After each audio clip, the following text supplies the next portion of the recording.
Mata upo iwa, o le auenga i Yeremia o no le anga sala yuta, ma lo latou malaia. E fieli walo ulu masua vai, ma o umata ma puna loi mata, ina ia utangi le au ma le po o no e ua fasi o tia, o le tama fafine alo unuu. E tafia maua i le vao se fale hapi tanga e hapi ai malanga, ina ia utu ua lo unuu, malu e se ai. A wao tangata muli lulua i lato uma. O le whapotopotonga o tangata wha ole ole. Wa lato ulo lo o lato ulau whaiva e pei o lato au whana. E tala pepelo ai. Lato te le totoa i whai mea wha maoni le nuu.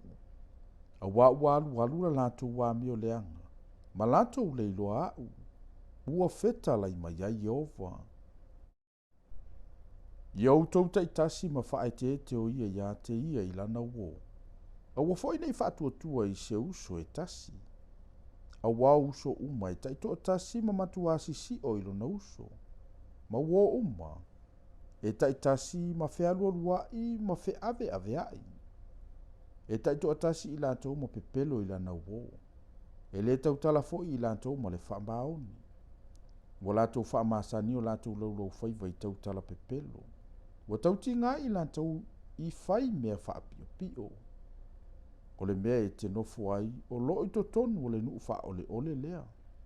O le wha ole ole lato te le mawhawhai ai o nei lo au. Bua feta lai mai ai Yehova. O le mea lea. O lo whapeo na feta lai mai o Yehova o au. Whauta. O te sue i ante i lato. Ma tofo i ante i lato. Awa, pese ase isi mea o te whaia i le tama whawhine alo unu. O lanto laulau whaiva u whana ia e oti ai. E tautala wha ole ole. E taitasi ma tautala ma le file mui la na uoilo na ngutu. A olona loto ua lama ia te ia. O te le tau ia tu ea ia te ila tau o no ia mea. O loo fetalai mai ai Yehova. E le tau ia tu ea masui e loo wanganga i le nuu whapena. O no le atu maunga, o te whaia le tangi ma le auenga. O le pese fo i e awalo whaai, o no mea i le vau e tata ai manu. A wawa susunu ina. Wa le uia e tangata, e le lango na ile leo manu. Wa sosola manu felelei a toma manu ai wha, wa lato wo. O te whaia fo i Jerusalema, ma whaupu e ngā maa. O le mea e whale ai tanimo. O te whaatafuna ina lava a o yuta, e le no fo ai se tasi. Po ai le tangata poto, ia langona ia le nei mea. Po ai fo i wafetalai mai ia ante ia le fofongo Yehova. Ia na whailo mai ai le mea ua wha umatia ai le lau ele. Ua susunu ina ai e peio le vau. Ua le uia e se tasi. Ua fetalai mai fo i Yehova. Wa lato la foa ina la utu la fono, na utu ina atu yo lato luma. Ma lato ule wha alongo ilo uleo. Ma lato ule sava vali iai. Au wa lato muli atu. Io lato loto fina uvale, ato ma paala. Na au ina ai i lato io lato utama. O le mea lea. O lo fa peo na feta lai mai o Yehova o au. Le tua o Israel. Fa auta. O te whawhanga ia te i latou. O le nei lava nuu. I le la ena, ma whainu mia i latou i le vai o ona. O te whaata ape ina i latou i nuu ese na lei loa i latou. Po latou tama. O te awina tu fo i le pelu e muli ia te i latou. Se ia o wha umatia i latou. O lo whapeo na whetalai mai o Yehova o au. I nā mawhauwhau ia o tou. Ma iau tau a ami atu i whawhine pepese, ina ia lantou o mai. Ma iau tau whe awina atu i whawhine popoto, ina iau mai fo i latou.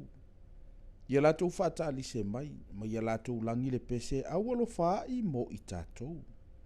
Ia tawhe ifolo i mata i o tātou mata, ma ia malingi ifo le suavai o tātou lau mata. Awa ualangona atu le leo le auenga i Siona. ua whaatafunaina i tātou, ua matua mālava i tātou, auā ua tuua i tātou lo tātou lau ele, auā ua lātou le petia o tātou fale. O le nei, o outou fafine, ina whaarongologo mai e le afionga Jehova.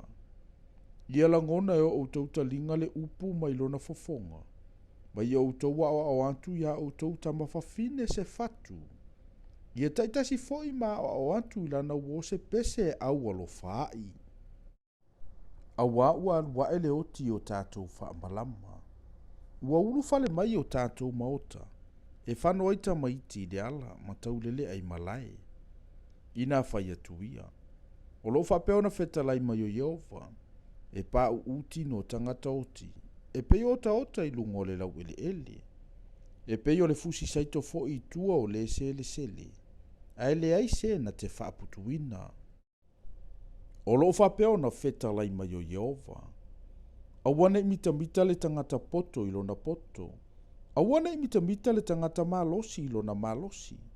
Awana i mita fo i le mau oa i ana oloa. Au le mita, ina mita ia o ia i le nei mea. Ina ua mafau o ia, ma ua i loa au. O au lava o Jehova. O le whaia le alofa, ma le whaamasinonga, ma le ami o tonu i le lalolangi. A wao mea ia o te fia iai, o loo whetalai mai ai Jehova. Whaauta e o mai o na pō. O loo whetalai mai ai Jehova. O te tau ia tu ai ante i lantou uma o e ua peritomeina whaatasi ma e ua le peritomeina. O ai kupito, ma yuta, ma e toma, ma le whanaunga a amoni, o moapi foi, ma i latou uma o e sala lantou pito ava. O e no nofo i le vao. A wao ia nu uma ua le peritomeina, ma le ainga uma o Israelu e le peritomeina o latou loto.